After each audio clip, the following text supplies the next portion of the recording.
Hello friends, आप देख रहे हैं यूट्यूब चैनल जीपी क्लासेस। मेरा नाम है प्रेम शंकर और आज की इस वीडियो में हम आपके लिए बहुत ही अच्छे क्वेश्चंस को लेकर आए हैं पीओटी के। आज की वीडियो की शुरुआत करते हैं कुछ खूबसूरत पंक्तियों के साथ। अपना गम लेकर कहीं और न जाया जाए, अपना गम लेकर कहीं और न जाया जाए, घर में बिखरी हुई चीजों को सजाया जाए। जिन चिरागों को हवाओं का कोई खौफ नहीं, उन चिरागों को हवाओं से बचाया जाए। बागों में जाने के अदब हुआ करते हैं, बागों में जाने के अदब हुआ करते हैं। किसी तितली को न फूलों से उड़ाया जाए, खुदकुशी करने की हिम्मत नहीं होती सब में। कुछ दिन यूं ही औरों को सताया जाए, घर से मस्जिद है बहुत दूर, चलो यूं कर ले। किसी रोते हुए बच्चे को हंसाया जाए, किसी रोते हुए बच्चे को हंसाया जाए। तो प्यारे दोस्तों, आज की इस वीडियो में जो हम आज आपके सामने क्वेश्चंस लेकर आए हैं, उनके थ्रू आप जान पाएंगे कि एजुकेशन क्या होता है, साइकोलॉजी क्या होता है, एक अच्छे टीचर के क्या कैरेक्टरिस्टिक्स होते हैं। तो आज ये सारी चीजें आप जान पाएंगे। गौरव सर, तो कल मैंने आपको एक होमवर्क के लिए क्वेश्चन दिया था कि जो आपका एजुकेशन शब्द है ये लैटिन भाषा के किस शब्द से बना है।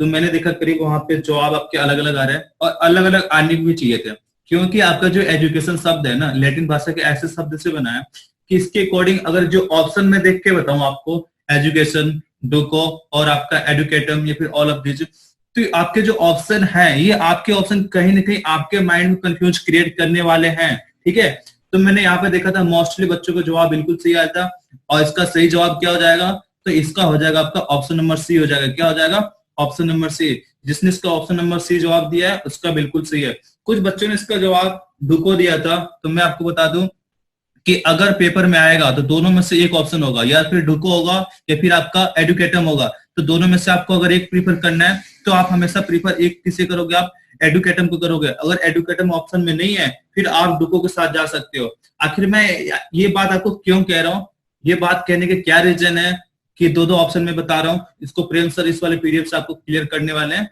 तो चीजों आपको और क्लियर हो जाएगी। ठीक है प्रेम सर? तो जैसा कि आपके सामने जो पीडीएफ है उसमें दिखा रखा है कि एजुकेशन एजुकेशन की जो उत्पत्ति है वो लैटिन भाषा के शब्द एजुकेटम से हुई है। एजुकेटम, ध्यान रखिए, एजुकेटम। ठीक है, और अगर हम एजुकेटम के को ध्यान से देखें तो इसका जो पहला वर्ड है ई का मतलब होता है अंदर से, यानी कि इनसाइड। ठीक है, और इसके अंदर जो आगे के वर्ड है यानी कि डुको, तो डुको का मतलब होता है बाहर निकालना। ठीक है, तो एजुकेशन का क्या अर्थ हुआ? एजुकेशन का मतलब हुआ शिक्षा के द्वारा, शिक्षा के द्वारा बालक की अंतर्निहित शक्तियों को बाहर निकालना। ठीक है, क्योंकि जो इंटरनल जो आपके पावर्स थी एक स्टूडेंट के अंदर, एक बच्चे के अंदर, आपने उसको बाहर निकालना है। वो आप कैसे कर रहे हो? एजुकेशन के थ्रू कर रहे हो।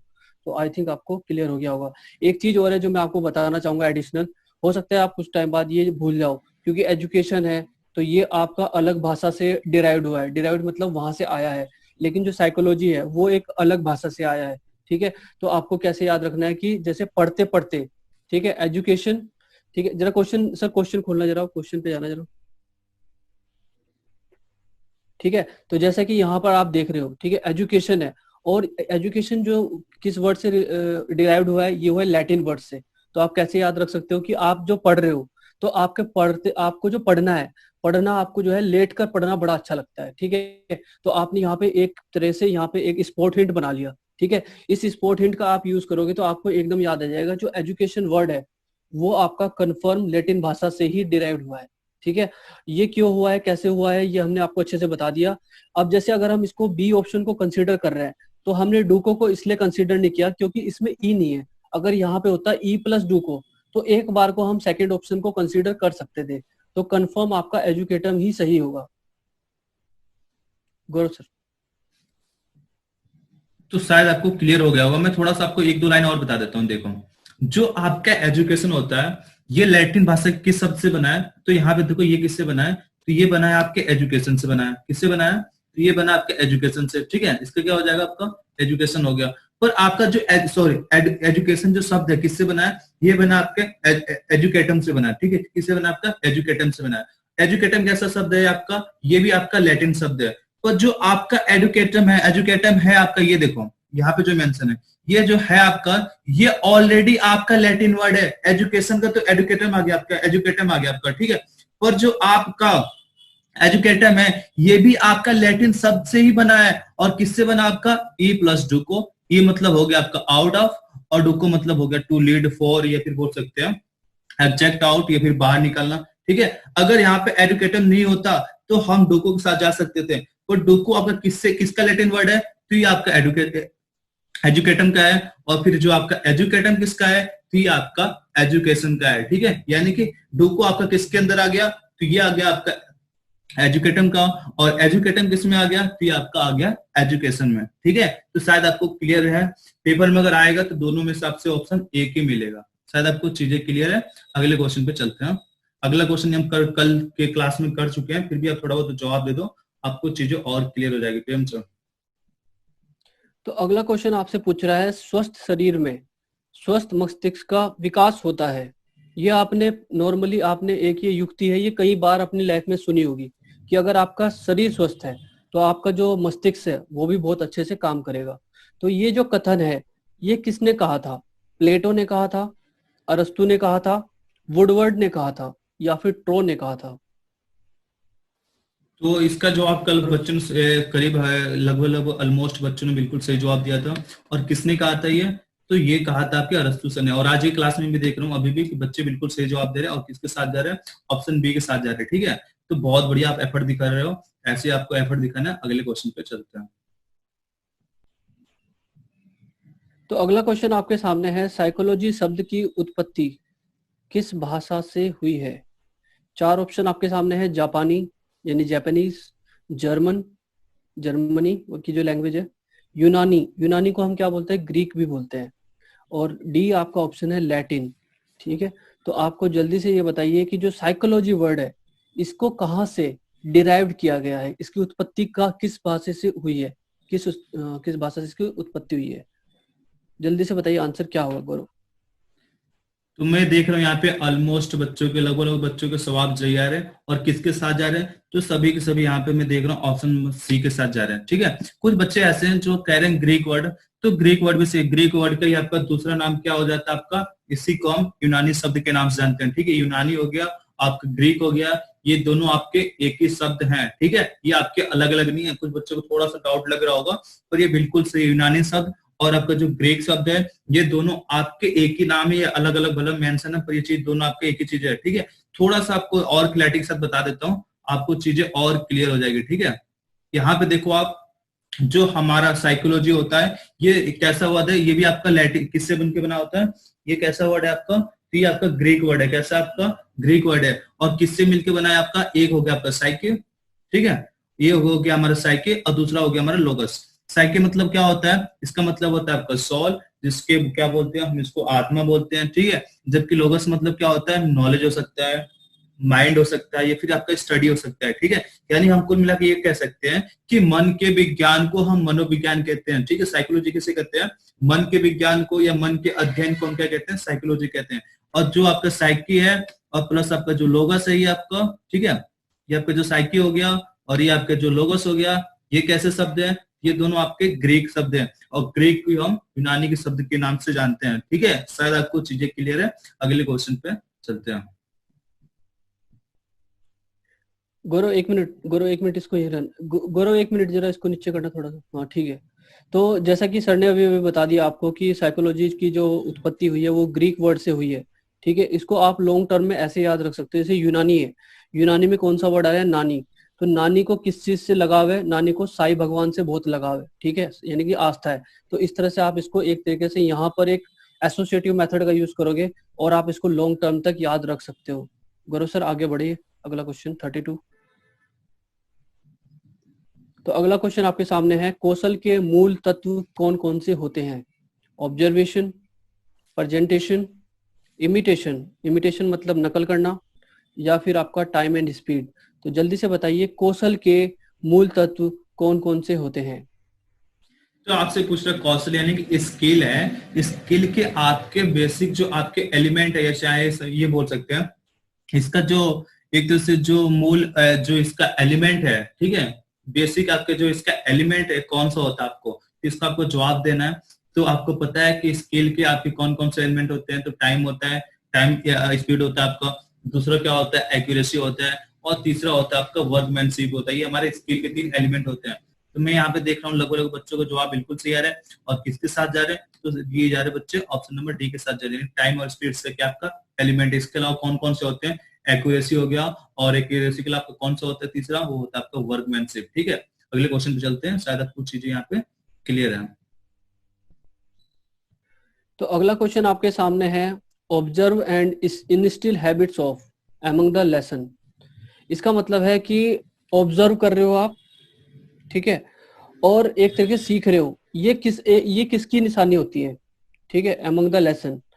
तो यहाँ पर आपके पास 4 ऑप्शन है, लर्नर, ट्रेनर, वेंडर, ठीक है, या ऑल ऑफ दीज।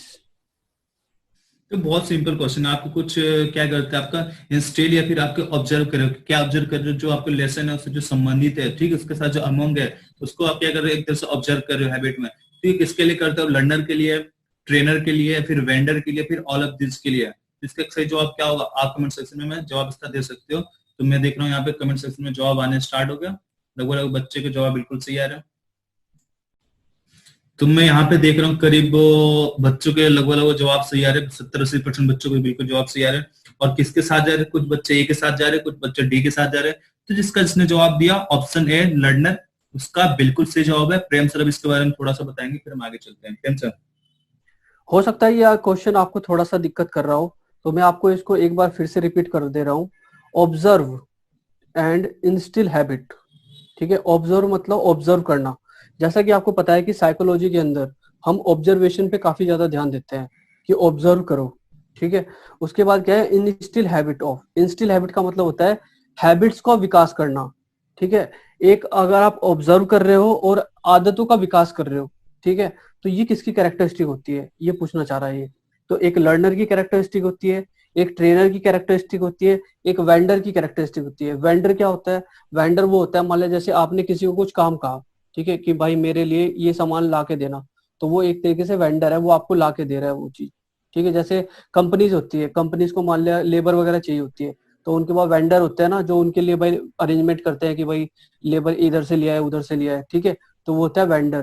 तो ये कह रहे हैं कि ऑब्जर्व करना और आदतों का विकास करना। जहां तक मुझे अंदाजा है ना, जो यहाँ पे लेसन वर्ड लिखा है, यहाँ पे पर्सन आएगा, ठीक है। तो अगर हम पर्सन मान के चले तो मेरे ख्याल से ये क्वेश्चन बैठ रहा है कि ऑब्जर्व करना और आदतों का विकास करना किसके, मतलब किसका, है ना, किसकी खास बात होती है ये। तो ये लर्नर की खास बात होती है, ट्रेनर की खास बात होती है, वेंडर की खास बात होती है, ऑल ऑफ दीज। अब समझ में आ गया होगा आपको क्वेश्चन। चलो ठीक है, शायद आपको क्लियर हो गया होगा। क्वेश्चन थोड़ा सा ऐसे ही अजीब सा है, पर क्वेश्चन सही है आपका, लर्निंग के साथ आप जा सकते हो। ठीक है, अगले क्वेश्चन पे चलते हैं। अगला क्वेश्चन तो मुझे लग नहीं रहा कि आप गलती करोगे, कि जो आपका इनफॉर्मल एजुकेशन होता है, ठीक है, जो आपका इनफॉर्मल एजुकेशन होता है, ये कहाँ से मिलता है आपको। तो मुझे तो लग नहीं रहा कि कोई भी ट्रेनिंग ऐसा है जो इस क्वेश्चन को गलत करेगा। तो आपको इनफॉर्मल एजुकेशन कहाँ से मिलता है, माता पिता परिवार से मिलता है, स्कूल से मिलता है, दोनों से मिलता है, या फिर इनमें से कहीं नहीं। तो आप इसका जवाब दे सकते हो। ठीक है, तो मैं करीब देख रहा हूँ यहाँ पे 100% बच्चे को जवाब बिल्कुल लगभग लगभग सही आ रहे हैं, लगभग लगभग। तो और किसके साथ जा रहे हैं, तो इसके साथ जा रहे हैं, ऑप्शन नंबर ए के साथ जा रहे हैं। ठीक है, इनफॉर्मल एजुकेशन आपको कहाँ मिलता है, तो आपको मिलता है माता पिता परिवार से। प्रेम से थोड़ा सा इसके बारे में बताएंगे, इनफॉर्मेशन एजुकेशन, फिर हम आगे बढ़ते हैं। तो जैसा कि अभी सर ने बताया कि जो आपका इनफॉर्मल एजुकेशन है, देखो जो एजुकेशन होती है वो 2 प्रकार की होती है। एक होता है फॉर्मल एजुकेशन और एक होता है इनफॉर्मल एजुकेशन। फॉर्मल एजुकेशन का मतलब होता है आप कॉलेज में गए हो, ठीक है, और आपने वहां से जो शिक्षा धारण की है, आपने वहां से जो सर्टिफिकेट प्राप्त किए हैं, ठीक है, वो आपका फॉर्मल एजुकेशन है, यानी कि जो कॉलेज के थ्रू होती है। और दूसरा होता है आपका इनफॉर्मल एजुकेशन। इसका मतलब है आप एजुकेटेड तो हो, लेकिन जो आपने एजुकेशन एक्वायर की है, जो एजुकेशन आपने सीखी है, उसका जो सोर्स है वो कॉलेज नहीं है।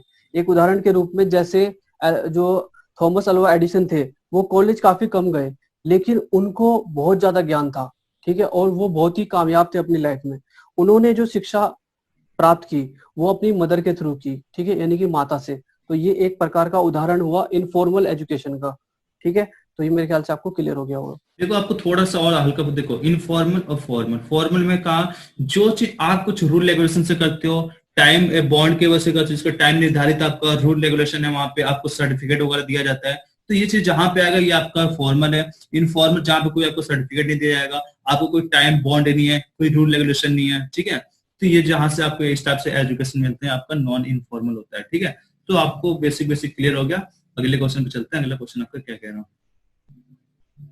अगला क्वेश्चन है आपका, वह शिक्षा जो सुचारू रूप से वह क्रमबद्ध ढंग से वह नियमपूर्ण प्रारंभ की जाती है, उसे आप क्या कहोगे? फॉर्मल एजुकेशन कहोगे, इनफॉर्मल एजुकेशन कहोगे, फॉर्मल और इनफॉर्मल दोनों एजुकेशन कहोगे, या फिर नन ऑफ दीज? तो मैंने आपको अभी बता दिया था ना कि वो एजुकेशन जो आप एक तरह से क्या है, एक सीक्वेंस में करते हो। ठीक, एक ये आपका सीक्वेंस में होता है, और साथ ही साथ जो एक तरह से नियम कानून जैसे कहते हैं ना, नियम पूर्वक, यानी कि एक तरह से रूल रेगुलेशन में करते हो, रूल रेगुलेशन के साथ जो किया जाता है। मैंने आपको बताया था जो एक सीक्वेंस में होता है, प्रॉपर टाइम के साथ होता है, प्रॉपर रूल रेगुलेशन के अकॉर्डिंग होता है, उसके सर्टिफिकेट वगैरह भी आपको प्रोवाइड किए जाते हैं। तो ये सब किस में होता है? ये आपका होता है फॉर्मल एजुकेशन में होता है। तो इसका जिसने भी जवाब दिया इसका ऑप्शन ए, उसका बिल्कुल सही जवाब हो जाएगा। क्या हो जाएगा आपका? Formal education. ठीक है, इनफॉर्मल आपका ना कोई रूल रेगुलेशन होता है, ना कोई नियम कानून होता है। ठीक है, तो इस टाइप का जो एजुकेशन होता है आपका, ये तो आपका फॉर्मल हो गया, जिसमें रूल रेगुलेशन नहीं होता आपका इनफॉर्मल हो गया। ठीक है, तो शायद आपको चीजें क्लियर है। अगले क्वेश्चन पर चलते हैं। अगला क्वेश्चन आपको बहुत बढ़िया है, मजेदार है बिल्कुल। किसी कार्य को शुद्ध माप मतलब एक्यूरेसी के साथ, सुरक्षा यानी कि पूरा सेफ्टी के साथ, वह निर्धारित समय यानी कि जो टाइम आपको दिया गया है उसी के अंदर आप कर रहे हो। तो ये जो आप इस तरह से स्किल को आपने इतना ज्यादा डेवलप कर लिया है कि आप किसी भी काम को पूरे प्रिसीजन के साथ, पूरी सेफ्टी के साथ और एक्यूरेट टाइम के अंदर कर रहे हो, इसे आप क्या कहोगे? इसे आप वर्कमैनशिप कहोगे, जिसे आप कार्यकुशलता बोलते हो, इसे आप एफिशिएंसी कहोगे, जिसे आप दक्षता कहते हो, इसे आप स्किल कहोगे, जिसे आप कौशल कहते हो, या फिर ये सभी?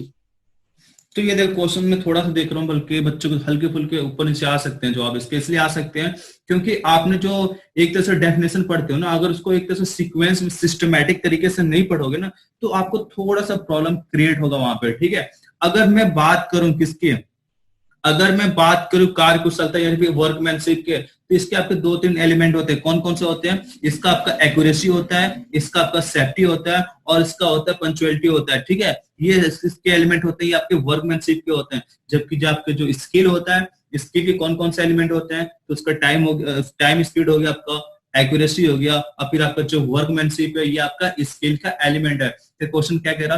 किसी भी कार्य को शुद्ध माप यानी कि एक्यूरेसी के साथ, ठीक है, शुद्ध माप मतलब यहाँ पे क्या हो गया आपका? ये हो गया आपका एक्यूरेसी। सुरक्षा मतलब सेफ्टी, और निर्धारित समय में करना यानी कि पंचुअलिटी के साथ करना उसको, ठीक है, बगैर किसी हानि के यानी बगैर किसी लॉसेस के साथ किया जाना।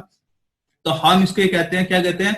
हम किससे कहते हैं? वर्कमैनशिप। इसका जिसने जवाब दिया ऑप्शन ए, उसका बिल्कुल सही जवाब इसका क्या हो जाएगा? तो इसका हो जाएगा आपका वर्कमैनशिप यानी कि कार्यकुशलता हो जाएगा। ठीक है, कुछ बच्चे थोड़ा सा कंफ्यूज होंगे इसका स्किल क्यों नहीं होता, तो आपको चलो मैं वर्कमैनशिप और स्किल के बारे में थोड़ा सा दोनों में बता दूंगा, तो आपको चीजें और क्लियर हो जाएगी। ठीक है, चलो मैं पीडीएफ पे ले चलता हूँ, आपको चीजें और क्लियर हो जाएगी।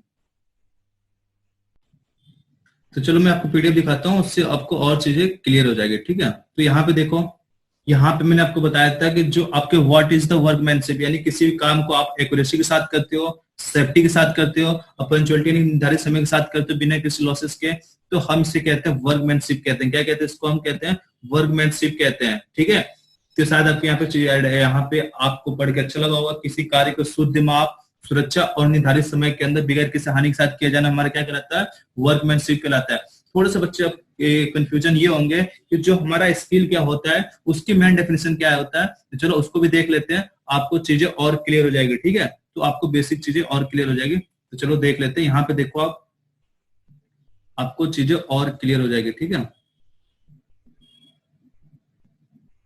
तो यहाँ पे आपको समझ में आ रहा होगा। देखो स्किल की डेफिनेशन क्या है यहाँ पे स्किल के डेफिनेशन के बारे में बात करूं मैं, तो स्किल क्या है? एक ऐसा परफॉर्म है जिसको आप क्या करते हो, देखो मिनिमम टाइम लेते हो और मैक्सिमम वर्कमैनशिप के साथ करते हो। और कैसे करते हो? बिल्कुल करेक्टली हो, और कैसे आप बिल्कुल एक्यूरेसी के साथ करते हो, यानी किसी भी काम को मिनिमम टाइम और मैक्सिमम वर्कमैनशिप के साथ करने के प्रोसेस को हम क्या कहते हैं? स्किल कहते हैं। साथ ही साथ क्या होना चाहिए? बिल्कुल सटीक होना चाहिए, और क्वालिटी भी उसके बेस्ट होनी चाहिए, बिल्कुल करेक्ट होना चाहिए। तो ये चीज हमारा स्किल हो गया, और जो हमारा जो दूसरा था वो आपका वर्कमैनशिप हो गया था। तो शायद आपको चीजें वहां पे क्लियर था, यहाँ पे देखो आपको और चीजें क्लियर हो जाएगी।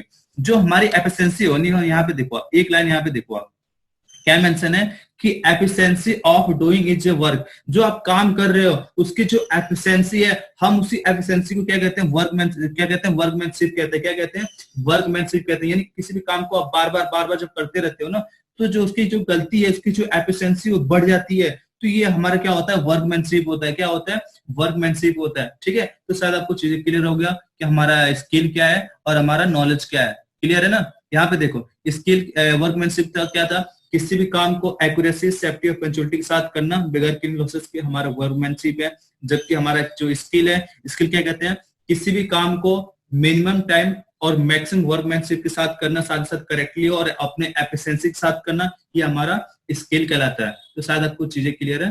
अगले क्वेश्चन पे चलते हैं।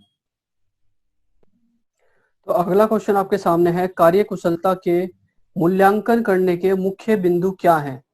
टाइम होगा, एक्यूरेसी, वर्कमैनशिप या फिर ऑल ऑफ दीज? तो मैंने आपको अभी बताया था, इसका जवाब दो फटाफट, फिर देखते हैं इसका सही जवाब क्या होता है। ठीक है, तो इसका कमेंट सेक्शन में आप जवाब दे सकते हो। तो मैं यहाँ पे देख रहा हूँ करीब से बच्चों के जवाब सही आ रहे हैं। और किसके साथ जा रहे हैं, तो सभी के सभी ऑप्शन लगभग बच्चे किसके साथ जा रहे हैं, तो ऑप्शन डी के साथ जा रहे हैं। जिसने इसका जवाब दिया ऑप्शन डी, उसका बिल्कुल सही। क्या कर रहे हो आप, एक तरह से इवोल्यूशन कर रहे हो। किसका इवोल्यूशन कर रहे हो, आपको वर्कमैनशिप के। इसके कौन कौन से पॉइंट होते हैं, इसका टाइम भी होता है, एक्यूरेसी भी होता है, वर्कमैनशिप होता है। सोच रहे होगे आप ये कि वर्कमैनशिप में आपका वर्कमैनशिप क्या आ गया, तो यहाँ पे एलिमेंट के बारे में नहीं बात कर रहा, यहाँ पे किसके बारे में बात कर रहा है, उसके मूल्यांकन के बारे में बात कर रहा है। किसके बारे में बात कर रहा है, ये उसके मूल्यांकन, या फिर क्या बोलते हैं इसको, यहाँ पे देखो इसको क्या बोलते हैं, इवोल्यूशन बोलते हैं। यानी कि जब आपसे पूछे कि वर्कमैनशिप के मूल्यांकन करने के कौन कौन से पॉइंट होते हैं, तो टाइम भी होता है, एक्यूरेसी भी होता है, और आपका वर्कमैनशिप भी होता है। आपको मैं पीडीएफ दिखाता हूँ, आपको चीजें और क्लियर हो जाएगी। ठीक है, तो यहाँ पे देखो जो हमारा वर्कमैनशिप होता है, इसके जो इवोल्यूशन करने का कौन कौन से तरीके होते हैं, तो इसका आपका टाइम भी होता है, ठीक है, इसका आपका वर्कमैनशिप भी होता है, और इसका आपका एक्यूरेसी भी होता है। ये सब आपके किसके होते हैं, ये आपके वर्कमैनशिप के इवोल्यूशन होते हैं। एक तरह से क्या, उसके मूल्यांकन करने के लिए 3 तरीके होते हैं। ठीक है, शायद आपको चीजें क्लियर है। और यहाँ पे देखो एक्यूरेसी के बारे में बात करें, कि लास्ट वाला यहाँ पे देखो क्या मेंशन है, कि किसी कार्य को माप के अनुसार शुद्धता के साथ 100% करना, ये हमारे क्या कहलाता है, एक्यूरेसी कहलाता है। किसी कार्य को ज्यादा एक्यूरेट करते हो तो हमारा एक्यूरेसी कहलाता है। ठीक है, तो शायद आपको चीजें यहाँ पे क्लियर है। अगले क्वेश्चन पे चलते हैं। अगले क्वेश्चन भी आपका बहुत सही क्वेश्चन आपका। ठीक है, तो अगला क्वेश्चन आपके सामने है, पोस्ट कार्ड में सी का क्या मतलब होता है? कैरिंग एंड कनेक्टिंग होता है, कैचिंग एंड कनेक्टिंग होता है, कनेक्टिंग होता है, या फिर कम होता है? तो बहुत सिंपल क्वेश्चन है। जब आपका पोस्ट कार्ड है, पोस्ट कार्ड को आपको फुल फॉर्म पता होना चाहिए। पी मतलब क्या होता है, ओ मतलब क्या होता है, एस मतलब क्या होता है, टी मतलब क्या होता है, और सी मतलब क्या होता है, ए मतलब क्या होता है, आर मतलब क्या होता है, डी मतलब क्या होता है।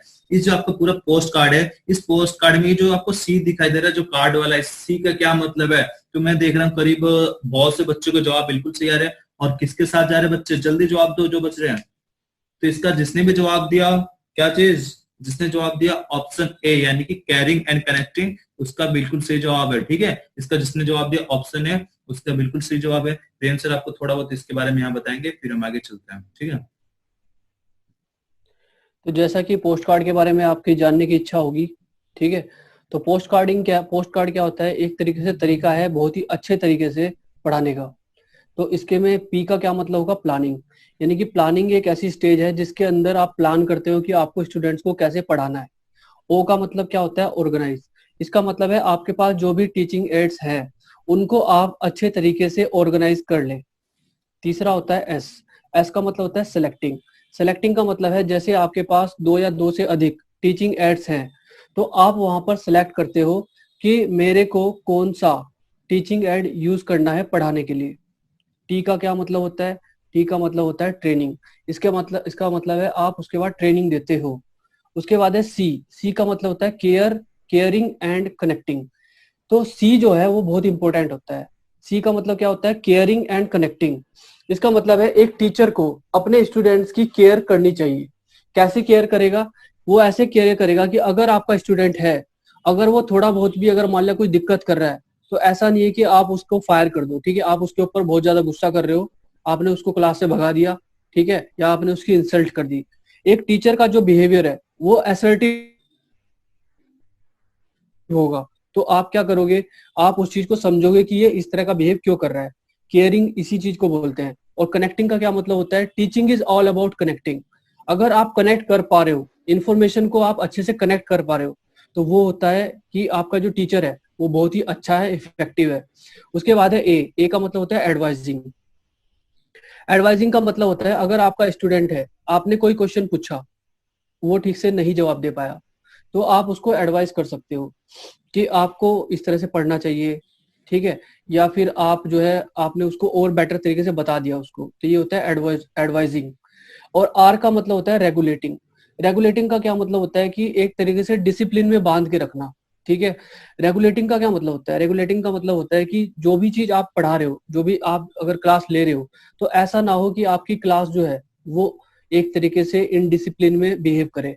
तो पूरी क्लास को रेगुलेट करना, उसको अच्छे तरीके से मॉनिटर करना, ये भी आपका ही जिम्मेदारी होता है एज ए टीचर। उसके बाद है डी।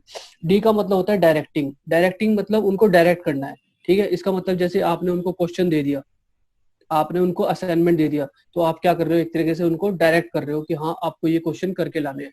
तो ये एक तरीका है इफेक्टिव तरीके से टीचिंग को करने का। तो अगला क्वेश्चन देख लेते हैं। तो अगला क्वेश्चन आपके सामने है एम्फेसाइजेस। इसका मतलब है कि निम्नलिखित चार ऑप्शन में से वो कौन है जो एम्फेसाइज करता है। कैसे, बाय पोस्चर्स एंड जेस्चर्स, ठीक है। पोस्चर्स क्या होते हैं, पोस्चर्स का मतलब होता है जो आपके चेहरे के मनोभाव हैं, उसको बोलते हैं वो पोस्चर्स, ठीक है। और जेस्चर्स क्या होते हैं, जेस्चर्स क्या होते हैं कि जैसे आप अपने हैंड वगैरह का यूज करते हो जब आप पढ़ा रहे होते हो, उसको बोलते हैं, ठीक है। पोस्चर्स क्या होते हैं, मतलब जो मानव का जो एक तरीके से हम अलग अलग प्रकार के क्या, अलग अलग प्रकार, जैसे हमें कहीं पे जोर देना है, कहीं पे आपको कुछ बताना है, तो उसको आप पोस्चर्स बोलते हो। और जो ये जेस्चर है, इसको जेस्चर की तरह समझे, इसको गैस्चर या कुछ और मत समझे, ठीक है। तो ये जेस्चर है, इसको क्लियरली प्रोनाउंसिएशन करें। जल्दी से बताएं क्या आंसर होगा। तो बहुत सही क्वेश्चन है, इसका जवाब हम कल देंगे। ये आपके लिए थोड़ा सा तो कुछ करना पड़ेगा ना, आपको आपको भी थोड़ा बहुत मेहनत करना पड़ेगा। इससे हमने एजुकेशन का दिया था तो आपने बहुत बढ़िया एफर्ट किया। तो ये भी क्वेश्चन आज की क्लास का सबसे बढ़िया क्वेश्चन है, तो आप इसके बारे में जवाब दे सकते हो। इसको हम कल आपको इसका रियलिटी आंसर बताएंगे, ठीक है। इसको आज हम नहीं बताएंगे, तो आप इसका जवाब दे सकते हो क्या चीज होगा। अगले क्वेश्चन पे चलते हैं। अगले क्वेश्चन पे आपका बहुत सही क्वेश्चन है। अगला क्वेश्चन आपके सामने है, एक अच्छे अनुदेशक, इसका मतलब है एक अच्छे इंस्ट्रक्टर की क्वालिटीज हैं। उचित ज्ञान, इसका मतलब बढ़िया नॉलेज है। समय का पालन करने वाला, इसका मतलब पंक्चुअल है, टाइम पर आ रहा है। अच्छा व्यवहार करने वाला, इसका मतलब है गुड बिहेवियर है, या फिर ऑल ऑफ दीज। तो इसका तो मुझे लग नहीं रहा कि आप गलती करोगे। इसका सही जवाब क्या हो जाएगा, तो मैं देख रहा हूँ यहाँ पे करीब 100% बच्चों को लगभग जवाब सही आ रहे हैं। और किसके साथ जा रहे हैं, तो सभी ऑल ऑफ दिस के साथ जा रही है सभी। यानी कि जो एक इंस्ट्रक्टर होता है ना, एक इंस्ट्रक्टर है, उसके अंदर कौन कौन सी विशेषताएं होनी चाहिए। उचित ज्ञान, बिल्कुल। जो सब्जेक्ट पढ़ा रहा है आपको, अगर उस सब्जेक्ट में उसके नॉलेज ही ना हो तो आपको कैसे पढ़ाएगा वो। तो उस सब्जेक्ट का नॉलेज तो होना ही चाहिए, तो कंपलसरी, तो मस्ट भी है उसको। बाकी हो या ना हो, ये तो आपके लिए मस्ट भी है उसके लिए। फिर समय का पालन करे, बिल्कुल सही है। आपको उसको एक टाइम दिया जाता है ना कि सर आपको इस टाइम पे इस टाइम पढ़ाना है। ऐसा नहीं कि अगर अपने टाइम पे वो नहीं पढ़ाता, आपको लेट हो जाता है, ये चीज करता है, तो भी बेकार चीज है ना। तो भी उसके अंदर होना चाहिए क्वालिटी, अच्छा व्यवहार करने वाला। अगर इसका एक तरह से बिहेवियर ही अच्छा नहीं रहे हर किसी ट्रेनर्स के साथ, तो फिर कहीं ना कहीं प्रॉब्लम क्रिएट होगा। फिर अगर आपको मस्ट भी या शुड भी से पूछता ना, तो उसका अलग जवाब होता। पर मस्ट भी में क्या है, उसका उचित ज्ञान, उसको सब्जेक्ट के बारे में ज्ञान तो होना चाहिए। और अगर ओवरऑल देखा जाए तो इसका ऑल दिया जाएगा, ठीक है। जिसने इसका जवाब दिया ऑप्शन डी, उसका बिल्कुल सही जवाब है। अगले क्वेश्चन पे चलते हैं। अगला क्वेश्चन भी आपका बहुत सिंपल क्वेश्चन है, बहुत अच्छा क्वेश्चन है। अगला क्वेश्चन आपके सामने है, एक अच्छे इंस्ट्रक्टर की विशेषता है सामाजिक वातावरण, सामग्री का संशोधन, सही प्रश्न उत्तर बनाना, इसका मतलब है सही आंसर दे, या फिर ऑल ऑफ दीज। तो ये भी बहुत सिंपल क्वेश्चन है आपका कि एक अनुदेशन है, अनुदेशन की विशेषताएं कैसे क्या क्या होता है, ठीक है। तो आपको उसको सही जवाब देना है। इसका क्या हो जाएगा, सामाजिक वातावरण, सामग्री का संशोधन, ठीक है। और ये फिर सही प्रश्न बनाना। ये अनुदेशन क्या इंस्ट्रक्शनल पूछ रहा है, ये आपका इंस्ट्रक्टर नहीं है, ये आपका इंस्ट्रक्शनल है, ठीक है। कि इंस्ट्रक्शन की क्या क्या विशेषताएं होती है, तो सामाजिक वातावरण भी होता है, सामग्री का संशोधन होता है, और सही प्रश्न उत्तर बनाना भी होता है, ठीक है। तो इसका क्या हो जाएगा, इसका जिसने जवाब दिया ऑप्शन नंबर डी, उसका बिल्कुल सही जवाब है, ठीक है। यहाँ पे देख रहा हूँ मोस्टली बच्चों को जवाब बिल्कुल सही आ रहा है। अगले क्वेश्चन चलते हैं। ये क्वेश्चन भी आपको कई बार कराया जा चुका है, तो मुझे लग नहीं रहा कि आप गलती करोगे इस क्वेश्चन को, ठीक है। तो क्वेश्चन है प्रिंसिपल ऑफ टीचिंग में, प्रिंसिपल ऑफ टीचिंग में टीटी का क्या मतलब होता है? Time test, test technique, teaching technique या फिर नन ऑफ दीज? तो देखो, जब मैंने बताया था आपको प्रिंसिपल ऑफ टीचिंग यानी पीओटी का, आपको 2-3 नाम बताया था उस दिन, ठीक है, शायद आपको याद है या नहीं है। पहला क्या था आपका, पहला आपका टीटी था। टीटी मतलब आपका टीचिंग टेक्निक, ठीक है। तो इसका जिसने जवाब दिया ऑप्शन नंबर सी, ठीक है, टीचिंग टेक्निक, उसका बिल्कुल सही है। पीओटी के और 2-3 नाम कौन कौन से थे? तो पहला था आपका टीचिंग टेक्निक जिससे बोलते थे हम टीटी, दूसरा था आपका ओ एम ओ आई यानी कि मोल एम ओ आई, ठीक है, इसका क्या नाम था? इसका था मेथड ऑफ इंस्ट्रक्शन। और तीसरा था आपका टीएम यानी कि ट्रेनिंग मेथोडोलॉजी। और चौथा था आपका टीप यानी टीआईपी यानी कि ट्रेनिंग इन पेडागोजी। तो ये आपके पीओटी के 4 नाम थे। तो शायद आपको चीजें यहाँ पे क्लियर होगी। अगले क्वेश्चन पे चलते हैं। अगले क्वेश्चन में आपका बहुत अच्छा क्वेश्चन है, देख लेते हैं। शिक्षा का क्या अर्थ होता है?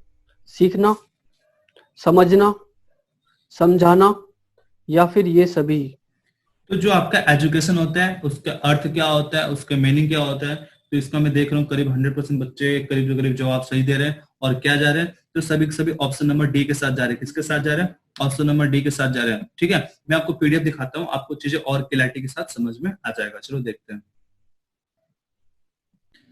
तो ये लो पीडीएफ, आपको चीजें क्लियर हो जाएगी। ये देखो, जो हमारे एजुकेशन होते हैं उसके क्या क्या अर्थ होता है। तो यहाँ पे आप देख सकते हो, सीखना होता है, समझाना होता है, जानना होता है, अध्ययन करना होता है, अधिगम करना, ज्ञान अर्जन करना, ये सब क्या होता है? ये सब आपका सब शिक्षा का अर्थ ही है। यानी कि कुल मिलाकर ये है कि कोई भी चीज आप सीखते हो तो ये आपका एजुकेशन, ये समझते हो, जानते हो, यानी कि आपके बिहेवियर में कहीं ना कहीं चेंज आ रहा, तो ये आपका एजुकेशन ही है। इससे पहले वाला क्वेश्चन क्या था आपका? अगर यहाँ पे ये चीज होता आपका, ठीक है, यहाँ पे देखो, अगर ये क्वेश्चन था ना पिछला, टीटी का फुल फॉर्म क्या था? अभी पीछे वाला क्वेश्चन आपसे ये पूछा था। तो क्या था आपका? वो प्रिंसिपल ऑफ टीचिंग के 2-3 नाम थे, यही तो क्वेश्चन था आपका। प्रिंसिपल ऑफ टीचिंग को और किस नाम जाते? टीटी का फुल फॉर्म क्या था आपका? तो ये देखो, सीखने की विधि यानी क्या बोलते हैं इसको? Teaching technique. दूसरा था आपका एमओआई यानी कि टीचिंग ऑफ इंस्ट्रक्शनल, ये स्पेलिंग थोड़ा सा गलत है यहाँ पे, ठीक है। तीसरा का आपका टीएम यानी कि ट्रेनिंग मेथोडोलॉजी। और चौथा क्या आपका? टीआईपी यानी टीपी यानी कि ट्रेनिंग इन पेडागोजी। तो ये आपके 3-4 आपके नाम और है, ठीक है। तो यहाँ पे आपको 2-3 क्वेश्चन और क्लियर हो गए। अगले क्वेश्चन पे चलते हैं। शिक्षण पद्धति का क्या अर्थ होता है? विधि, रीति, ढंग या क्रम या फिर ये सभी? तो इसका जवाब दे सकते हो। तो मैं देख रहा हूँ कि इसका भी बिल्कुल सिंपल क्वेश्चन आपका, जो एक तरह से जो आपका शिक्षा यानी कि जो आपका टीचिंग है उसके कौन से पद्धति होते हैं, कौन सा सिस्टम का उसका अर्थ होता है। रीति होता है यानी कि एक तरह से विधि होता है, मेथड हो गया, रीति मतलब एक तरह से हो गया, और ढंग यानी कि एक सीक्वेंस। तो इसका बिल्कुल सिंपल है, इसका हो जाएगा आपका डी हो जाएगा। क्या हो जाएगा इसका? Option D. जिसने भी जवाब दिया इसका, उसका बिल्कुल सही जवाब है इसका, ठीक है। अगले क्वेश्चन में चलते हैं। मुझे लग नहीं रहा कि इसके लिए पीडीएफ दिखाने की आपको जरूरत पड़ेगी, ठीक है। ये बहुत सिंपल क्वेश्चन है, आप इसको कर ले जाओगे। हम अगले क्वेश्चन पे चलते हैं। अगला क्वेश्चन आपसे क्या कह रहा है, ठीक है। शिक्षण के सिद्धांत कौन कौन से होते हैं? मनोवैज्ञानिक विधियों पर का प्रयोग, सुव्यवस्थित सामग्री व प्रणाली का प्रयोग, उपयुक्त दोनों या इनमें से कोई नहीं? तो बहुत सिंपल क्वेश्चन है। शिक्षण के सिद्धांत यानी कि जो आपके टीचिंग के कौन कौन से सिद्धांत है, कौन कौन से प्रिंसिपल है। तो आप क्या करते हो? मनोविज्ञान विधियों का प्रयोग करते हैं, यानी कि साइकोलॉजिकल मेथड का यूज करते हो। तो बिल्कुल सही है। आप जब टीचिंग करते हो तो साइकोलॉजी जो हमारा सेकंड चैप्टर वही तो है, पूरा मेथड यूज करते हो। और दूसरा क्या है? सुव्यवस्थित सामग्री और प्रणाली के मेथड करते हो। बिल्कुल सही बात है। क्या इसका 45 का क्या हो जाएगा इसका? तो आप सुव्यवस्थित सामग्री यानी कि जो चीज इंस्ट्रक्शन मटेरियल हो गया ना, जो चीजें से व्यवस्थित करते हो, आप कैसे पढ़ाना है क्या है, उसको सिस्टम का भी प्रयोग करते हो। साइकोलॉजी तो करते हो आप, इंस्ट्रक्शन टेक्नोलॉजी हो गया, फिर WIM हो गया, यानी कि कोई भी एक तरह से सुव्यवस्थित सामग्री का वहां पे एक तरह से क्या करते हो? यूज करते हो।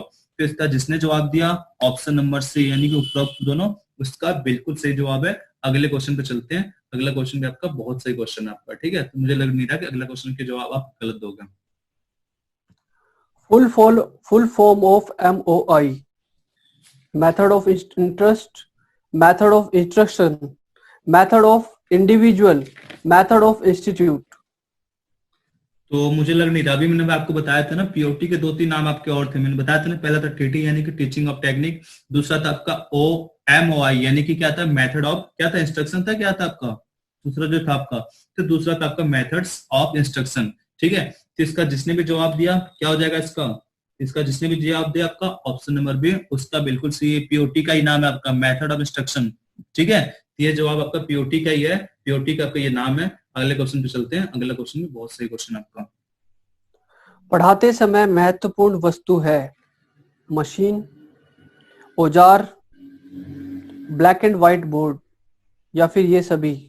देखो जब भी आप टीचिंग करते हो तो आपको क्या चाहिए, वहां पे मशीनें चाहिए क्या टीचिंग करने के लिए, या फिर आपके इंस्ट्रूमेंट चाहिए आपको वहां पे, या फिर ब्लैक बोर्ड या व्हाइट बोर्ड चाहिए आपको? सबसे पढ़ाते से महत्वपूर्ण वस्तु कौन सी? आप जब पढ़ा रहे हो, टीच कर रहे हो, तो मैं देख रहा हूँ यहाँ पे लगभग जो आप थोड़े बहुत बच्चों के ऊपर नीचे आ रहे हैं और बिल्कुल ज्यादातर बच्चों को जवाब सही आ रहे हैं। और किसके साथ जा रहे हैं? तो ब्लैक बोर्ड पढ़ाने की सबसे सबसे जो पहले चीज चाहिए तो आपका ब्लैक बोर्ड चाहिए। ठीक है, पढ़ाने की सबसे दो चीज चाहिए, एक सबसे पहले इंस्ट्रक्टर चाहिए और ट्रेनर चाहिए। ये दोनों अगर है तब आप ब्लैक बोर्ड चाहिए। ठीक है, ऐसा ना हो कि ब्लैक बोर्ड और टीचर इंस्ट्रक्टर ना, अभी अब आप घर पे हो तो यहाँ पे क्लास में है जो बोर्ड है, कोई फायदा नहीं है ना जब तक आप वहां पे नहीं जाओगे एनएसटीआई में। ठीक है, तो इसका जिसने जवाब दिया ऑप्शन नंबर सी उसका बिल्कुल सही जवाब है। अगले क्वेश्चन पे चलते हैं और देखते हैं अगला क्वेश्चन आपके लिए क्या कह रहा हूं। सरकार ने टेक्नीशियन सेंटर खोलने प्रारंभ किए 1950, 1951, 1952, 1960। तो बिल्कुल सिंपल क्वेश्चन, सरकार ने टेक्नीशियन जो सेंटर खोले के नहीं गए थे तो कब कब से स्टार्ट किए थे? तो मैं देख रहा हूँ यहाँ पे लगभग बच्चों का जवाब बिल्कुल सही आ रहा है। और किसके साथ जा रहे हैं? तो 1950 में। ठीक है, 1950 से एक तरफ से टेक्नीशियन सेंटर उन्होंने खोलना स्टार्ट कर दिए थे। पहले आपका वॉर टेक्नीशियन आया था आपका 1941 में, पर उसके बाद उन्होंने फोकस नहीं किया था, तो उसके बाद 1950 से उन्होंने फोकस कर दिया था। क्या हुआ था कि इसकी कहानी बहुत अच्छी कहानी है, और लास्ट में टाइम मिला था आपको अच्छे से बताएंगे। तब तक हम अगले क्वेश्चन पे चलते हैं कि क्या जरूरत पड़ी हमें टेक्निकल सेंटर खोलने की, क्या रिक्वायरमेंट पड़ी, कि खोला तो क्यों खोला हमने, और हमने अपना टेक्निकल सिस्टम कितना बढ़ाया क्यों। ठीक है, इसकी पूरी कहानी का टाइम मिला लास्ट में तो आपको अच्छे से बताएंगे। ठीक है, अगले क्वेश्चन पे चलते हैं। सीटीआई के तो अगला क्वेश्चन आपके सामने है। भारत सरकार द्वारा अप्रेंटिसशिप कानून पास किया गया 12 दिसंबर 1961, 12 दिसंबर 1962, 12 दिसंबर 1960, 12 दिसंबर 1966। तो ये क्वेश्चन शायद कल भी कराया गया था आपको। ठीक है, कि अप्रेंटिसशिप जो पार्लियामेंट कब पास किया गया था, तो मैं यहाँ पे देख रहा हूँ मोस्टली बच्चों को जवाब बिल्कुल सही आ रहा है। और किसके साथ जा रहा है? तो ये हुआ था आपका 12 दिसंबर 1961 में हुआ था आपका। ठीक है, शायद आपको यहाँ पे बहुत सिंपल क्वेश्चन है कि इसका और ज्यादा डीपली में पूछेगा नहीं आपसे। ठीक है, अगले क्वेश्चन पे चलते हैं। अगला क्वेश्चन क्या है आपका? सीटीआई के क्या उद्देश्य होते हैं? अनुभवी एवं कुशल कारीगरों को शिक्षण देकर प्रशिक्षक अनुदेशक इंस्ट्रक्टर तैयार करना, उन अनुदेशकों को जो पहले से प्रशिक्षण का कार्य कर रहे हैं उन्हें प्रशिक्षण देकर और भी ज्यादा बेटर बनाना, या फिर आधुनिक शिक्षण कला पर आधारित शिक्षण के ज्ञान की पुनरावृत्ति करने की शिक्षा देना, या फिर ऑल ऑफ दीज। तो मैं यहाँ पे देख रहा हूँ बच्चों के जवाब बिल्कुल सही सही आ रहे हैं। और किसके साथ जा रहे हैं? इसका क्या हो जाएगा? जल्दी जवाब दो इसका। ए होगा, बी होगा, सी होगा या डी होगा? ठीक है, और जिम में थोड़ा सा प्रॉब्लम हो गया था, उसमें कोई दिक्कत नहीं, आपको चीजें और विजुअल हो जाएगी क्लियर से। इसका क्या हो जाएगा? ए होगा, बी या सी या डी? जो आपका सीटीआई होता है ना, इसका आपका मेन उद्देश्य क्या होता है? ठीक है, सीटीआई का क्या उद्देश्य होता है? तो मैं यहाँ पे देख रहा हूँ करीब बच्चे सही जवाब दे रहे हैं। और किसके साथ जा रहे हैं? ऑप्शन नंबर किसके साथ जा रहे हैं? तो ऑप्शन नंबर डी के साथ जा रहे हैं। इसका जिसने जवाब दिया ऑप्शन नंबर डी उसका बिल्कुल सही जवाब है इसका। ठीक है, शायद आपको अच्छे से पता है कि क्या क्या चीज होता है इसमें। सीआईटीएस कर रहे हो ना, उसी को तो सीटीआई बोलते हैं हम। तो शायद आपको अच्छे से क्लियर है कि आप क्या कर रहे हो, क्या चीज नहीं कर रहे हो। यानी कि एक तरह से क्या है, यहाँ पे देख सकते हो, तो आपको चीजें और क्लियर हो जाएगी। अगले क्वेश्चन पे चलते हैं।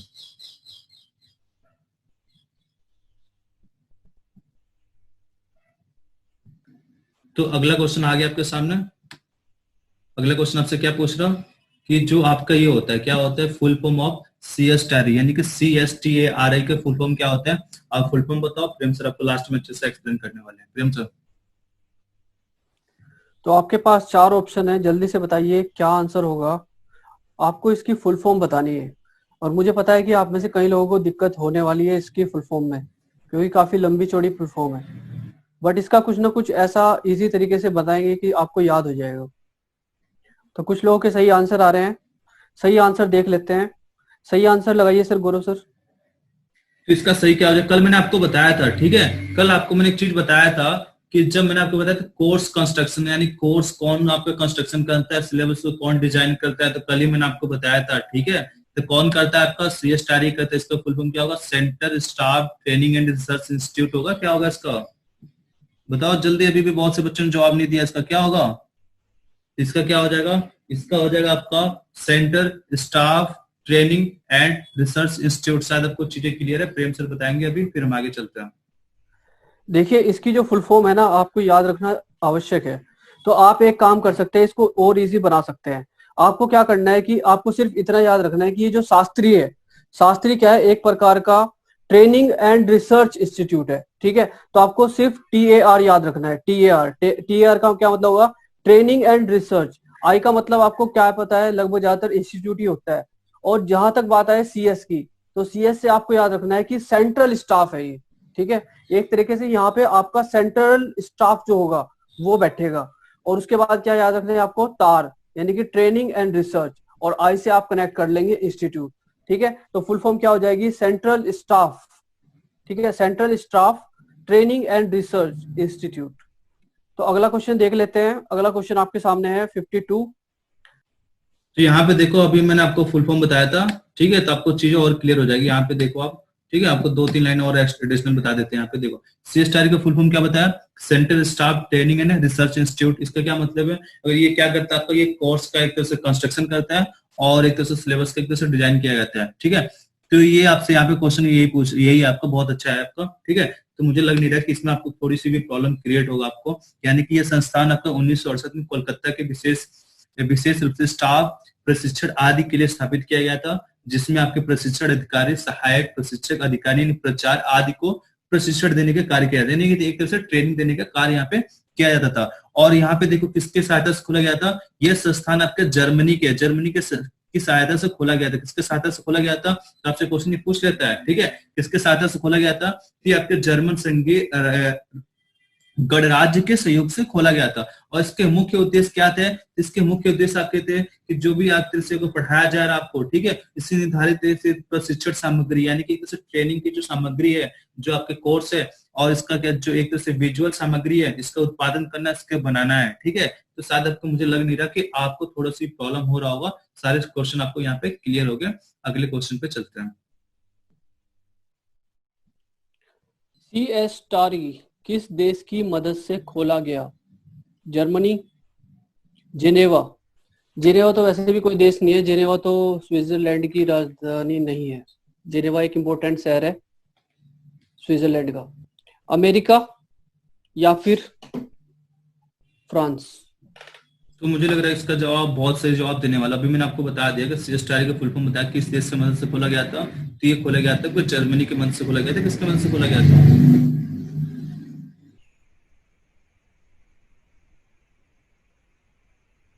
इसका भी मैंने आपको जवाब दे दिया था ना, यहाँ पे पिछले वाले PDF में आपको पूरा जवाब दिया था। यहाँ पे देख लो आप, किस देश से खोला गया था, जर्मन से खोला गया। किससे खोला गया, यहाँ पे देखो आप, जर्मनी से खोला गया। इसको मैंने हाईलाइट कर दिया था पिछले क्वेश्चन में, तो आपको चीजें और क्लियर हो जाएगी।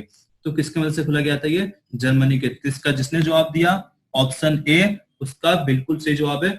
अगले क्वेश्चन पे चलते हैं। अगला क्वेश्चन आपसे क्या कह रहा हूँ, FTI की स्थापना हुई 1972 में बेंगलोर में हुई, 1982 में जमशेदपुर में हुई। 4 ऑप्शन आपके सामने है, जल्दी से बताइए कब FTI, जिसे हम बोलते हैं फॉरमैन ट्रेनिंग इंस्टीट्यूट, इसकी स्थापना कहाँ हुई। तो यहाँ पे करीब बच्चों को जवाब बिल्कुल सही आ रहा है। FTI की स्थापना कब हुई थी, जल्दी बताओ कमेंट सेक्शन में। तो मैं यहाँ पे देख रहा हूँ बच्चों को जवाब बिल्कुल सही आ रहा है। और किसके साथ जा रहे हैं, ऑप्शन नंबर ए के साथ जा रहे हैं। किसके साथ जा रहे हैं, ऑप्शन नंबर ए के साथ जा रहे हैं। तो कहाँ पे हुआ था इसकी स्थापना, पहला हुआ था इसका बेंगलोर में 1972 में, और दूसरा हुआ था आपका 1982 में जमशेदपुर में। आपको मैं यहाँ पे PDF दिखा देता हूँ, आपको और चीजें यहाँ पे क्लियर हो जाएगी, ठीक है। मैंने चाहता हूँ कि आपके थोड़ा सा भी डाउट हो, तो आपको डाउट से बचना है। तो चलो देख लेते हैं इसका चीज क्या होगा और क्या चीज नहीं होगा। यहाँ पे देखो FTI का फुल फॉर्म क्या है, तो FTI का आपका फुल फॉर्म क्या है, ठीक है। अभी मैंने आपको बताया था कुछ टाइम पहले कि FTI का आपका फुल फॉर्म क्या होता है। तो आप जिसको नहीं पता वो FTI का फुल फॉर्म भी कर सकते हैं, मैसेज कर सकते हैं, ठीक है। तो यहाँ पे आपके सामने आ गया FTI, यहाँ पे देखो आप, ठीक है। एफटीआई आपके सामने आ गया, इसको थोड़ा सा मैं इधर कर देता हूँ, आपको चीज क्लियर हो जाएगा। एफटीआई का फुल फॉर्म क्या आपका, इसका हो गया फोरमैन, कल स्पेलिंग थोड़ा सा गलत था वहां पे, FOUR करके था, तीन ही होता आपका, ऑफ FOREM, यानी कि फोरमैन ट्रेनिंग इंस्टीट्यूट का फुल फॉर्म हो गया। और 1972 में कहाँ पे खोला गया था, बेंगलोर में, और इसके पश्चात 1982 में जमशेदपुर में दूसरा खोला गया था।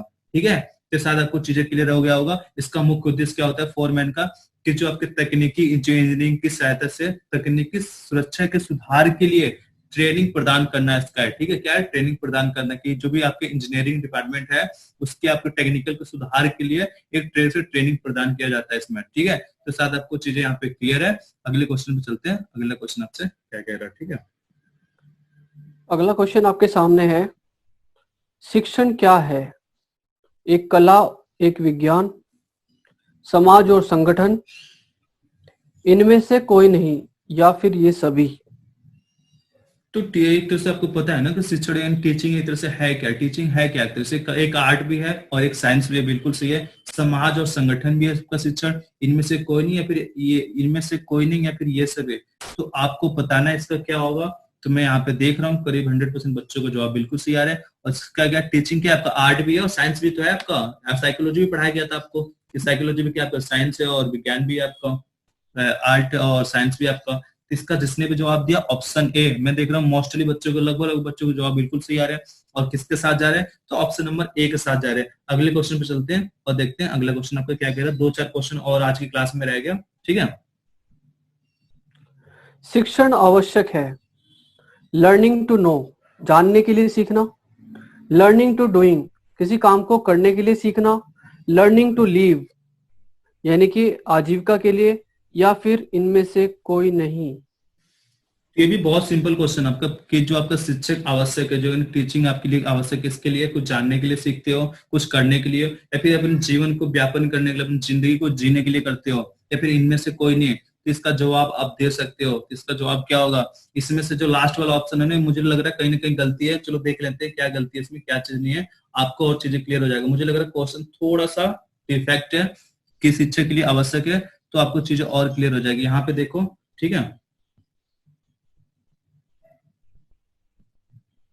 तो इसका क्या हो जाएगा, यहाँ पे जो लास्ट में मेंशन है ना, इसमें से कोई नहीं, ये आपका थोड़ा सा गलत है, ये होगा इनमें से सभी। जो ऑप्शन डी है ना, ये जो लिखा हुआ, मैंने कहा था ये पीडीएफ में आपको बहुत से क्वेश्चन आपको गलती मिलेगा।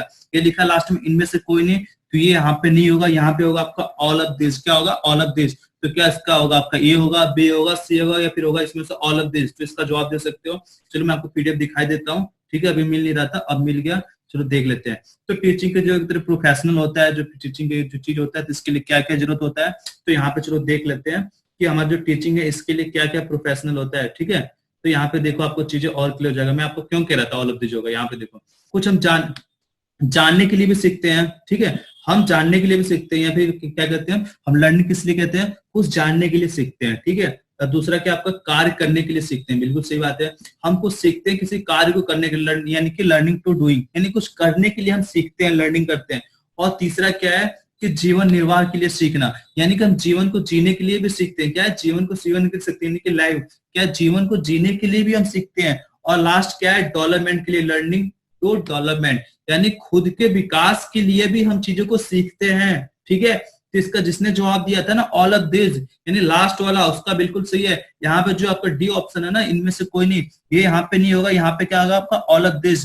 तो अगर ऑल ऑफ दिस कर दें तो इसका हो जाएगा आपका ऑल ऑफ दिस, यानी कि इनमें से कोई नहीं होगा, इसमें से क्या होगा इसका ऑल सभी। ये सभी इसके क्या है, इसके लिए आवश्यक है आपके। ठीक है,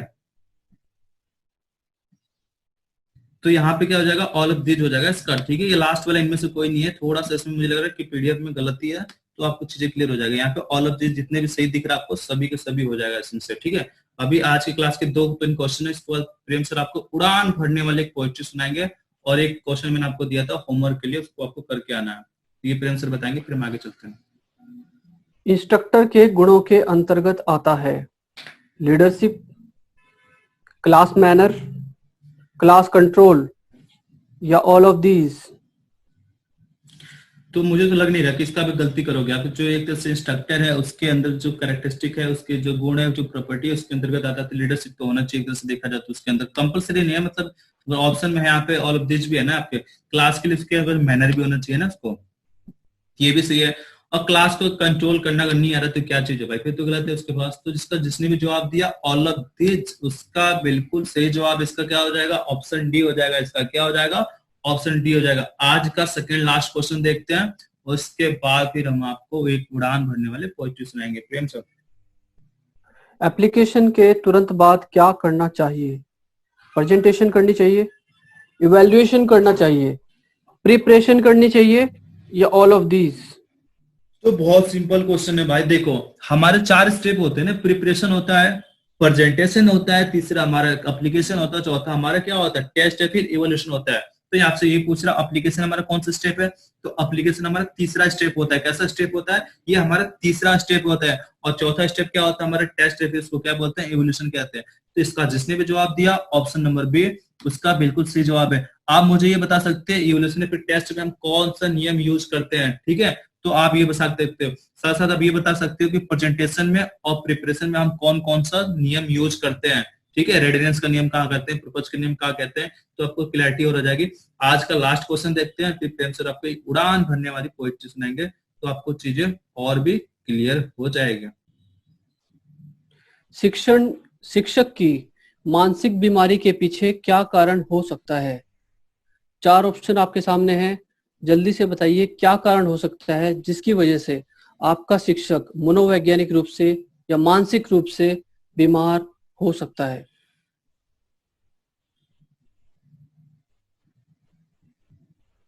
तो बिल्कुल सिंपल क्वेश्चन है, आपका टीचर है, आप उसको एक तरह से मेंटली डिस्टर्ब करना चाहते हो कि मानसिक रूप से बीमार पड़ जाए, ठीक है। तो उसके लिए क्या क्या रीजन हो सकते हैं, क्या क्या कारण हो सकते हैं, कौशल और हुनर का भाव। कभी कभी क्या होता है ना, आपके पास स्किल नहीं होता है, कोई हुनर नहीं होता, तो आप अपने आप को कोसते रहते हो, हजारों की भीड़ में जाते हो, तो आप ये देखते हो कि आपके जो और टीचर है उनके अंदर बहुत से टैलेंट छुपा हुआ है, पर आपके अंदर कुछ नहीं, तो अपने आप को कोसते हो, अपने आप को ये कहते हो यार मैं कैसा हूँ, ठीक है। तो ऑप्शन तो ये आपका बिल्कुल सही है भाई। चलो देख लेते हैं, ऑप्शन बी सही है, नहीं है आपका प्रशासन का तानाशाही रवैया, यानी कि जो आपका एडमिनिस्ट्रेशन है आपका, ठीक है, जो आपका प्रशासन है, अगर उसका आपका बिहेवियर आपके प्रति सही नहीं है तो कहीं ना कहीं आप तो डिस्टर्ब हो गए होगे, ठीक है। यानी कि 2 क्लास के 2 टीचर हैं, 2 टीचर के साथ तो बढ़िया बिहेवियर कर रहा है, आपके साथ कुछ भेदभाव कर रहा है, तो कहीं ना कहीं आप एक तरह से मेंटली डिस्टर्ब हो जाते हो। तीसरा देखते हैं, तो मान जो आपके एक तरह से स्ट्रीम आपको अगर मिलेगा नहीं, मान सम्मान आपको मिलेगा, आपके पास पैसे भी नहीं है और काम की भी कमी, आपके पास रोजगार भी नहीं है ना, तो रोजगार की वजह से लोग तो कर लेते हैं, ठीक है। आपको मान सम्मान नहीं मिलता, आपके पास पैसे नहीं है और आपको एक तरह से रोजगार भी नहीं मिलता, तो अभी कहीं ना कहीं मानसिक रूप से मेंटली आप डिस्टर्ब हो जाते हो, ठीक है। तो इसका जिसने भी जवाब दिया ऑप्शन नंबर डी उसका बिल्कुल सही जवाब इसका क्या हो जाएगा, ऑप्शन डी हो जाएगा, ठीक है। ऊपर इसका जो सेकंड लास्ट क्वेश्चन था, आपको मैंने प्रिंसिपल कहा था, कुछ बच्चों ने एफर्ट किया, मैं आपको यहाँ पे प्रिंसिपल बता देता हूँ, फिर आपको प्रेम सर एक उड़ान भरने वाली शायरी सुनाएंगे, ठीक है। तो हम प्रिपरेशन में कौन सा नियम यूज करते हैं, रेडिनेंस का नियम यूज करते हैं और पर्पज का नियम यूज करते हैं। कहाँ पे करते हैं, प्रिपरेशन में। और प्रेजेंटेशन में कौन करते हैं हम, तो प्रेजेंटेशन में करते हैं एसोसिएशन का नियम हम वहां पे यूज करते हैं। जबकि एप्लीकेशन में कौन सा करते हैं, हम एप्लीकेशन में करते हैं फ्रीक्वेंसी का नियम, इसका दूसरा नाम क्या है इसका, एक्सरसाइज का नियम। हम कहाँ पे करते हैं, एप्लीकेशन में। चौथा आपका टेस्ट हो गया, तो टेस्ट में हम कौन से करते हैं, टेस्ट हम सिमिलैरिटी का नियम यूज करते हैं, फिर हम इफेक्ट या फिर दूसरा नाम क्या है, इसका दूसरा नाम है आपका क्या कहते हैं, सेटिस्फेक्शन का नियम। तो हम इफेक्ट का नियम, सेटिस्फेक्शन का नियम, या फिर हम क्या बोलते हैं इसको, सिमिलैरिटी का नियम, हम कहाँ पे करते हैं इसको, टेस्ट या फिर इवोल्यूशन में, ठीक है। तो आज के लिए इतने क्वेश्चन थे, 58 तक इस चैप्टर का पूरा कंप्लीट क्वेश्चन हो गया। मैं इसके आंसर की जो इसका रियलिटी आंसर की है उसको करने के बाद मैं आपको सेंड कर दूंगा, तो आपको क्लैरिटी के साथ समझ में आएगा, क्योंकि इस क्वेश्चन पेपर में बहुत सी गलतियां हैं आपके, ठीक है। तो आज के लिए इतना रखते हैं। प्रेम सर अभी आपकी उड़ान भरने वाली पोएट्री सुनाएंगे, फिर हम आपसे कल मिलेंगे, ठीक है।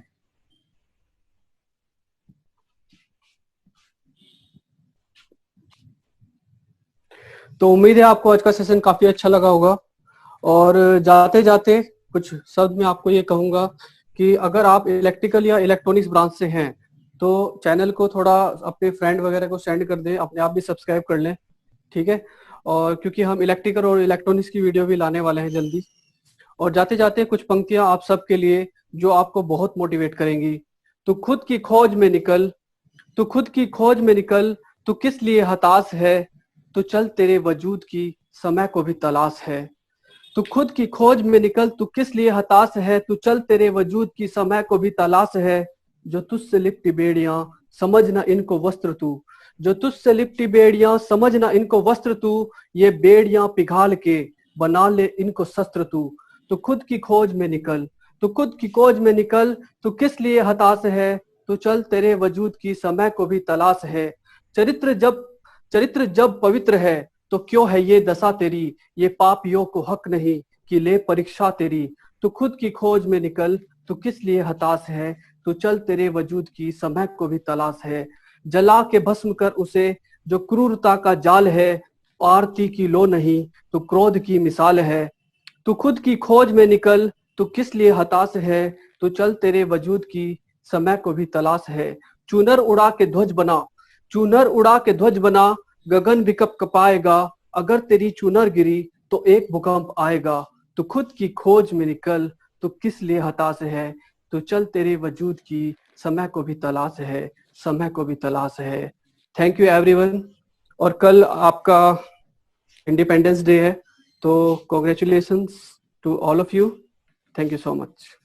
तो आज एक क्वेश्चन और पूछ लेता हूँ, फादर ऑफ एक्सपेरिमेंट किसे कहते हैं, किस साइंटिस्ट को कहा गया था। तो आपके लिए 2 क्वेश्चन थे, आपको मैंने एक क्वेश्चन और दिया था, ठीक है, उसका भी जवाब आपको देना है। और फादर ऑफ एक्सपेरिमेंट किसे कहा गया है, इसका भी आपको जवाब देना है। तो आज के लिए इतने रखते हैं, आप अपना फीडबैक यहाँ भी दे सकते हो, और जो आपका जीपी का जो आपका ग्रुप है आप वहां पे भी दे सकते हो, ठीक है। आप अपना फीडबैक जरूर देना। तो आज के लिए इतने रखते हैं। जय हिंद, जय भारत। साथ ही साथ मैं बता दूं, इलेक्ट्रीशियन क्लास यहाँ पे शुरू हो चुकी है, क्योंकि प्रेम सर और मैं दोनों इलेक्ट्रीशियन से ही है, और हम दोनों इलेक्ट्रिकल से पॉलिटेक्निक इंजीनियरिंग वगैरह कर रखा हमने। कोई प्रॉब्लम नहीं होगी, आपको अच्छे से बताया जाएगा। तो जितने भी ट्रेनिंग इलेक्ट्रिकल वाले हैं वो भी हमसे कनेक्ट हो सकते हैं, ठीक है। तो आज के लिए इतने रखते हैं। जय हिंद, जय भारत।